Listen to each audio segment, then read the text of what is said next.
کے نام سے شروع جو بڑا مہربان نہایت رحم کرنے والا ہے۔ السلام علیکم ورحمۃ اللہ وبرکاتہ۔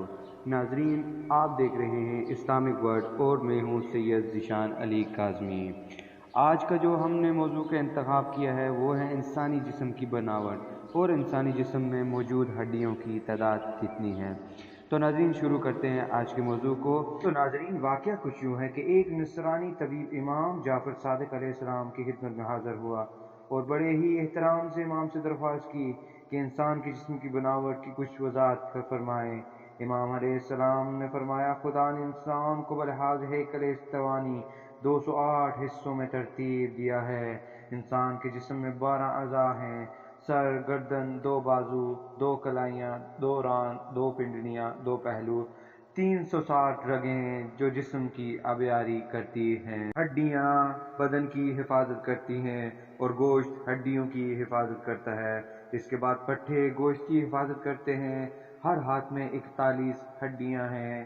35 ہڈیوں کا تعلق ہتھیلی اور انگلیوں سے ہے اور 2 کا تعلق کلائی سے ہے، 1 کا تعلق بازو سے ہے اور 3 کا کندھے سے تعلق ہے۔ ہر پیر میں 45 ہڈیاں پیدا کی ہیں، جن میں 35 قدم میں، 2 پنڈلی میں اور 3 زانوں میں اور 1 ران میں ہے اور 2 نشیمن گاہ میں ہیں، یعنی بیٹھنے کی جگہ میں۔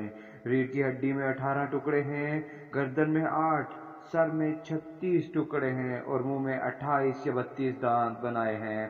اس زمانے میں جو ترتیب انسان کی ہڈیوں کو شمار کیا گیا اور فرمان امام علیہ السلام میں سے اگر کوئی تھوڑا فرق ہے تو وہ صرف اس وجہ سے ہے کہ بعد ان 2 ہڈیوں کو جو بہت ہی مختصر ہیں ایک شمار کیا گیا۔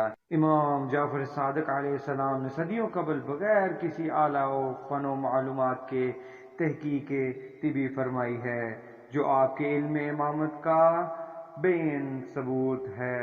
اللہم صلی علی محمد و آل محمد وعجل